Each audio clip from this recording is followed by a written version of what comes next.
Según una publicación del diario argentino Página 12, el candidato presidencial por la alianza Creo Suma, Guillermo Lasso, tendría 49 empresas offshore en paraísos fiscales como Panamá, Islas Caimán y Delaware. La investigación revela también cómo el patrimonio del candidato creció en un 3000% en un año, precisamente en la época del feriado bancario. Es una investigación realizada por Cintia García para el periódico Página 12 de Argentina, de gran influencia en ese país y en la región. En el trabajo periodístico se describe cómo el ahora candidato presidencial por la alianza Creo Suma, Guillermo Lasso, está asociado a 49 empresas en paraísos fiscales entre 1999 y 2002. Su fortuna pasó de 1 millón declarados a 31 millones de dólares gracias a la especulación con los bonos emitidos tras el feriado bancario, el equivalente al corralito argentino. La publicación dice que Guillermo Lasso habría constituido las empresas offshore meses antes de su primera participación política en las elecciones del año 2012, poniéndolas a nombre de familiares y allegados. Pero, ¿cómo se da este entramado de salida de capitales a paraísos fiscales? El artículo en mención destaca que a marzo de 2011, el Banco de Guayaquil estaba integrado por la corporación MultiBG S.A., que a su vez tenía como principal accionista a Andean Investment Limited, constituida en las Islas Caimán. De acuerdo a la investigación de la periodista Cintia García, otro accionista del Banco de Guayaquil fue la compañía Inverlat S.A. de Panamá, que le pertenecen los papeles a 2 altos ejecutivos del Banco de Guayaquil, Angelo Caputi y Julio Macliff. Antes de la participación de Guillermo Lasso en las elecciones del 2012, un año antes, liquida la empresa Andean Investment de Islas Caimán y transfiere la operación resultante de esa liquidación a por lo menos 6 fideicomisos colocados a nombre de su hermana e hijos. Lo sorprendente es que luego, apenas 2 meses después de haber hecho la liquidación de la compañía Caimán y transferido a los fideicomisos locales, tal vez se da cuenta de que no le conviene tener esas acciones en fideicomisos ecuatorianos y decide nuevamente transferir las acciones a empresas en Delaware. O sea, venden los fideicomisos que eran ecuatorianos a empresas offshore en Delaware. Cada uno de estos fideicomisos crea una empresa. La investigación de Página 12 describe además que, por ejemplo, Positano LLC, empresa offshore, es Guillermo Lasso, y tras otros nombres ocurrentes como Montpellier o Berlín, se ocultan identidades de hermanos y herederos. El artículo revela que esta práctica de fuga de capitales no es nueva, pues en 1978 se creó en Panamá la compañía Saranac S.A. a nombre de Guillermo Lasso, María Eugenia Lasso, hermana, y Danilo Carrera, cuñado. La periodista Cintia García acota que, más allá de los reproches éticos y legales sobre la constitución de empresas offshore, Lasso podría ser pasible del delito de evasión tributaria de la inversión extranjera directa. En la legislación ecuatoriana, las utilidades de empresas extranjeras no tributan para salir al exterior. Es un aliciente impositivo para atraer inversiones. Y Cintia García, autora del artículo Lasso, el magnate de las offshore del periódico Página 12 de Argentina, devela además cómo Guillermo Lasso aprovechó la coyuntura del feriado bancario para obtener réditos personales para sus empresas offshore. El artículo del diario argentino Página 12, titulado Lasso Magnate Offshore, escrito por la periodista Cintia García, también revela cómo crecieron financieramente las compañías que son a su vez accionistas del Banco de Guayaquil.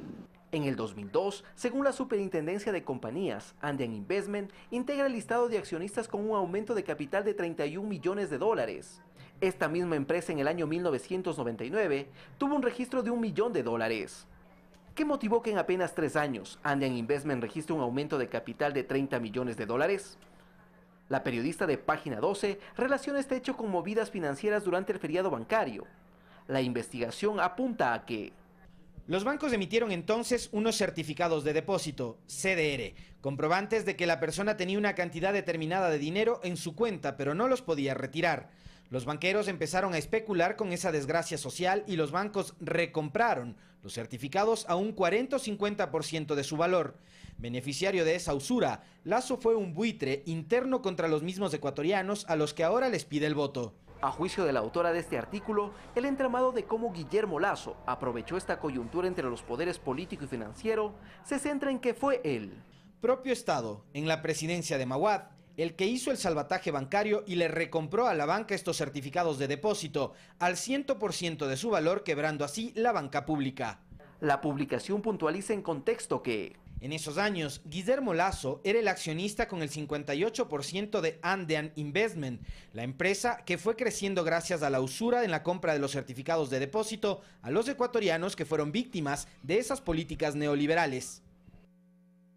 Y Guillermo Lasso eludió a los cuestionamientos al respecto de la investigación realizada por el medio de comunicación argentino y su vínculo con compañías offshore. Por el contrario, se dedicó a desacreditar el trabajo de este medio público.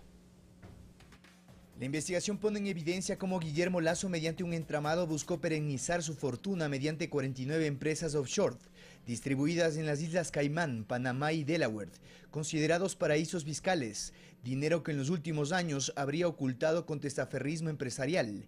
Tras la publicación le preguntamos al candidato de la derecha al respecto y en estos términos contestó: Querido señor, mi patrimonio es público, está en el Ecuador y es público y todos los conocen y lo he trabajado. Lasso dice que este patrimonio lo consiguió en base a su esfuerzo. Sin embargo, la publicación de la periodista Cintia García describe cómo su fortuna pasó de 1 millón declarados a 31 millones entre el año de 1999 y el 2000, gracias a la especulación con los bonos emitidos tras el feriado bancario. Así que insistimos. ¿Tiene cuentas en offshore? No tiene cuentas en offshore. Otra pregunta. ¡Fuera, Correa, fuera! No solo que elude la pregunta, sino que la desvía hacia la estrategia de su campaña, basada en desprestigiar al actual gobierno con el caso de Odebrecht. No como los corruptos del gobierno que usted representa, que tapan la lista de Odebrecht.